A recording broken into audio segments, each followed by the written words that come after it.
Okay, so for the amendments of constitutions to Malaysia, of Malaysia, basically there of course everything needs to be amended as you go along. So it has to be adjusted with the changing world. So it cannot be everything that is fixed to 1957 and that's it until now.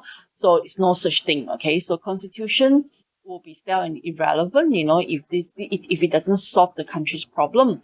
So basically, the first, how do you make amendments? So first, you have to through a simple majority of the both Senate and the House of Representatives. So the Dewan Rakyat and the Dewan Rakyat and Dewan Negara has to have a simple majority to actually change whatever it is to be changed in the Constitution of Malaysia. Second method is to require 2/3 of the majority from both members of the House. And the third one is require same condition with the consent of the ruler.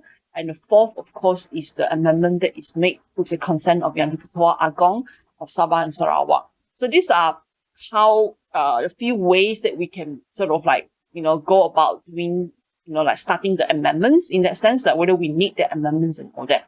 So there was only about a few times that really, 1977, 1993, and the most recent one was 2002, when there is changes in the constitution. 2002 was to increase the allocation to the states, you see. And then what are the other things that was actually being amended? Of course, that bit of the merger of Singapore and Sarawak, and then Singapore goes out. That was the time that we had also and then of course the form of Kuala Lumpur and also Putrajaya and Labuan. So these are the territorial issues that was actually being discussed. And then the third one was immunity to royalty. So there is an amendment that was made, that about the rural immunity. Yeah, so that was at first was saying that after 1993, it's not impossible now to take legal actions against the ruler. Previously, they were immune. They were like, I am the law, kind of thing. So, but not anymore after 1993, which is really good. I think it was during the Mahathir's time. Okay, and fourthly, there was an issue of creating a national council for local government. So this part of the amendments was more on to local authority. So there's a local authority act like Drainage Act, Local Government Act, Town and Planning Act. So all these acts was actually more to actually help to give more power, to give more duties to the local government, like the IDEA, JKR, these sort of people, public services to actually improve, like councils and all that, to improve their services, to actually run the duties for the government. Okay, so yeah. Then we need to see, so this is how amendments are being made, and a few amendments that was made, since then. Okay, since the starting of that. Then we also have, Malaysia has a dual justice systems, meaning that we do have secular law and the Islamic law. Then, we have already said that it's a mixed system, so this is nothing surprise. So we do have a unique systems where we have secular law and Sharia law, which is the Islamic law. Okay, so basically our justice system is by the rule of stare decisis.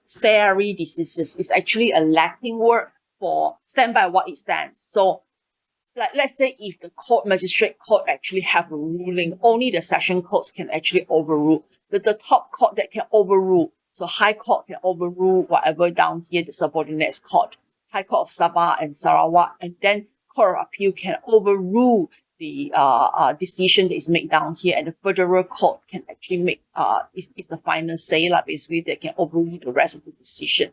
So these are this is actually the meaning of stare decisis. So the Supreme Courts of the judicial authority, they do have authority over the lower courts, precedents and decisions, meaning that if the case laws was actually down there, and then if you go for appeal and then all the way to federal court, they can actually overrule that. See, so yeah, so there's a way of people, it is actually good in a sense, because not all the decision can be that complete, by the subordinates court, and not everything can be all belted out from the subordinates court. Certain things needs to be dealt with at the higher court with the judges that has more experiences and also have more authority and all that. So it is a Latin word, okay, that's to means to stand by decision and not disturb the undisturbed, okay? Okay. I think, yeah, this is the court of appeal have jurisdiction over the subordinates court, yeah. And yeah, and one by one, like that. No, oh, it's not to say that they'll simply overrule. There are also decisions. There must be new evidences. There must be new things that crop out for you to be able to go up to the higher court. Anyway, if those things are being, I mean, if the decision has been made by lower court, it's not like the lower court can make any decision and later on people are not happy. They just go up to the higher court. It cannot be like that. There's always a proper systems to go about it. Okay, and of course, so we are going by this sort of two types of courts here, with the Sharia courts and also the normal higher authority courts, with the support of the subordinates courts, And then and these are the jurisdiction, okay, the different jurisdiction, meaning that we say that the sessions court, they look after the hearing of dispute cases, like small dispute cases, vehicle cases, this sort of things, and also some criminal jurisdiction that you can belt out almost any penalty besides the death penalty, and then the High Court will be able to the decision can be can go all the way up to carrying out death penalty, and then the High Court also will look into matters of that is not under the jurisdiction of the Magistrate and Sessions Court. This include divorce, guardians of infants, wills and all that, bankruptcies, these are all related to the civil jurisdiction, okay? And then higher court can hear appeal from Court of Appeal, and Court of Appeal can hear from the appeals from the High Court. So both of this is more like an appeal kind of court, okay? Right, so yeah, I mean, and then the magistrate court, they have their own duties. These are very interesting. Have to read through, then you will really understand where is the how our systems actually is like, So yeah, I mean, the organs of government. These organs of government is the executive branch. We're talking about permanent prime ministers, and Menteri Besar and all that. Yeah. So yeah, I mean, this is the Malaysian legal systems, and why does engineers need to know all this? Because we are actually day in, day out transacting transaction in a project, and also our integrity and professionalism as an engineers are all related to the legal systems and the legal environment of Malaysia. If anything changes, it will be affecting us. And of course, we do have other branches such as the civil law acts, ordinances and all that are related to our job as well. If we don't understand those sort of things, how are we going to carry our job effectively? Like how are you going to do submissions to local councils, the regulations, the IDs, land and survey and all that? These are local government. So that branch of law actually writes up all these sort of things that we must follow as engineers as well. And we are also governed by the Engineers Acts of Malaysia.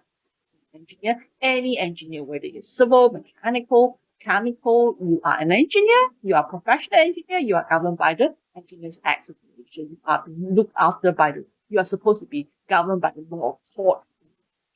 Of course, every project that we embark on is a contract, and then contract is under the Contract Act of Malaysia. How do you form a contract? What are the elements within a contract?